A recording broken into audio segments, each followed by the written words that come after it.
நான் வந்து பொறியாளராக பேரஸில் 2018 நான் ஜாயின் பண்ணிட்டேன். நான் அப்படி ஒரு இருக்கிற யாருக்குமே தெரியாது. ஏன்னா நான் வந்து என் வேலை மட்டும் தான் இருப்பேன்.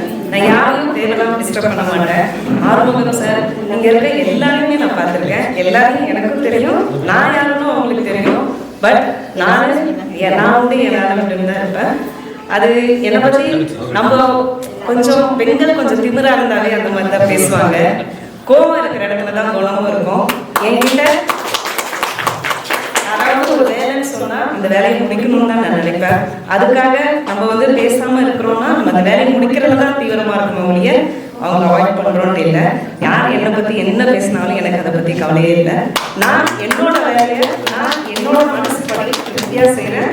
அதுல நான் எப்படியுமே திருப்தி அடைச்சிக்கிறேன். நான் மேடம் எனக்கு நான் சின்ஸ்பால் 2019 இன்சார்ஜ் பார்த்தேன். கொஞ்ச நாள் கமல் சார் லீவ் ஆகி போனப்போ மேடம் எனக்கு நல்லா தெரியும்.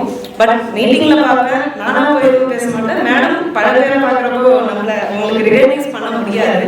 அந்த மாதிரி தான் நான் எப்பயுமே கேஷுவலாக எடுத்துக்கிறேன். இந்த மாதிரி உமன்ஸ் டே அப்படிங்கிறது எல்லாரும் அவங்கவுங்க ஆஃபீஸில் மகளிர் குழுவில் எல்லாரும் இந்த மாதிரி செலிப்ரேட் பண்ணுறது எனக்கு ரொம்ப சந்தோஷமா இருக்கு. ஃபர்ஸ்ட் நான் வந்தப்போ ஆஃபீஸ்ல யாரும் செலிப்ரேட் பண்ண மாட்டாங்க.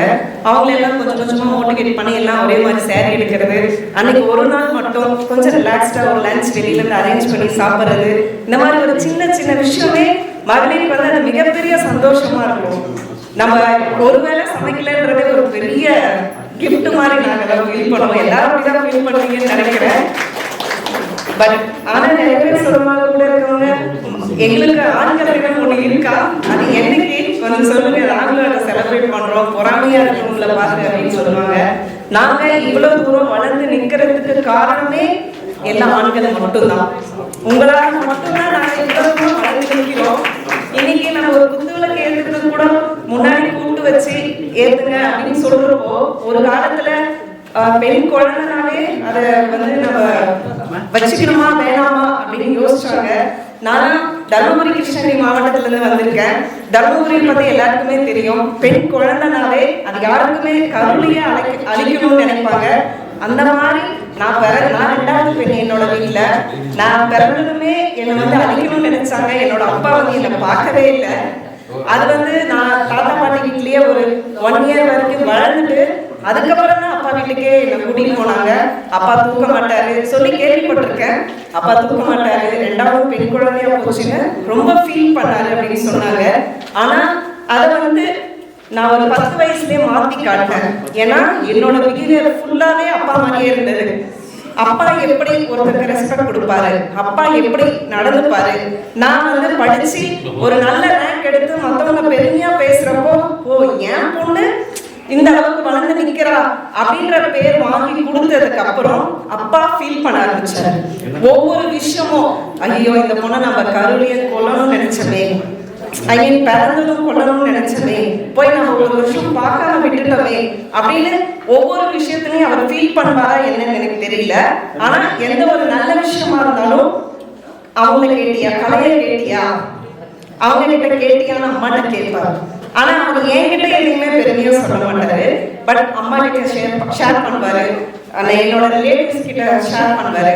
அதுக்கப்புறம் தான் நான் அப்பாவை பேரை காப்பாற்றணும், அப்பா எப்படி நம்மள இந்த மாதிரி நம்ம தேவைன்னு நினைச்சிட்டாருல்ல அப்படின்றதுனாலவே நம்ம வந்து நல்லா படிக்கணும், நல்லா ஒவ்வொன்றுத்துலையும் சிறப்பா நிற்கணும்னு சொல்லிட்டு நம்ம ஒவ்வொரு ஊர்லயும் வில்லேஜ்ல ஃபர்ஸ்ட் கிராஜுவேட், ஃபர்ஸ்ட் என்ஜினியர்ன்ற மாதிரி என்னோட வில்லேஜ்ல நான் தான் ஃபர்ஸ்ட் என்ஜினியர்.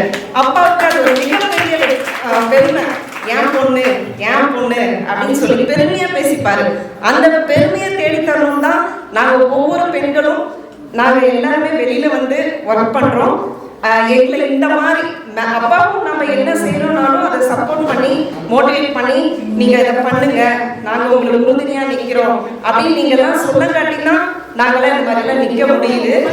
அதே மாதிரிதான் நம்ம ஒரு காலேஜ்லயே ஆகட்டும், ஒரு இப்ப நான் ஒர்க் பண்ற இடத்துல எல்லாருமே இதுக்கு முன்னாடி ஜென்ஸ் தான், இப்பதான் இன்னொரு கோலிக் லேடிஸ் வந்திருக்காங்க. எல்லாருமே என்ன முன்ன வச்சுதான் பார்ப்பாங்க. கலை நீங்க வாங்க அப்படின்னு சொல்றதே எனக்கு ஒரு மிகப்பெரிய வெற்றியா நினைப்பேன். எல்லா சகோதரர்களும் நம்மள ஒரு முன்ன வச்சு பாக்குறாங்க அப்படின்றது ஒவ்வொரு பெண்ணுக்கும் கிடைத்த மிகப்பெரிய வெற்றி. அதனால எல்லா பெண்களும் நம்ம அருண் சார் சொன்ன மாதிரி அவங்களுக்கு பிடிச்ச ஒரு ஒர்க்கை இந்த மாதிரி நம்மளுக்கு இனிஷியேட் பண்ண சொல்லி நம்மளுக்கு இந்த மாதிரிலாம் இருக்குன்னே தெரியாது. நானும் அங்கதான் என்னோட ஆஃபீஸ் கார்னர் ரோட்ல இப்படி ஒன்று இருக்குன்னு எனக்கு தெரியாது. ஸோ இந்த மாதிரி சொல்றப்போ தெரிஞ்சு நம்ம 4 பேருக்கு போய் சொல்லி அதை வந்து கொஞ்சம் அவங்கள வளர்த்து விடுங்க. நிறைய பேர் உமன்ஸ் எல்லாருமே வீட்டுல இருந்து வெளியில வரணும். வெளியில வந்து அவங்க ஃபினான்ஷியலா அவங்க காலில் நின்னாவே அவங்க ஃபேமிலியே முன்னேறும். அதனால எல்லாருக்கும் உமன்ஸ் டே வாழ்த்துக்கள் சொல்லிட்டு இந்த வாய்ப்பு எனக்கு ஏற்படுத்தி கொடுத்த ஆறுமுகம் சாருக்கு மிகப்பெரிய நன்றியை தெரிவித்துக் கொள்கிறேன். அனைவருக்கும் நன்றி, வணக்கம். ரொம்ப க்ளோஸாக இருக்கிறோம். எந்த ஹெல்ப் கேட்டாலும் மேடம் கண்டிப்பாக போடுவோம். ஆனால் ஜூனியருக்கு குறை சொன்னாருன்னு தான் எனக்கு இல்லை, யாரும் குறை சொல்றதுக்கு இல்லை.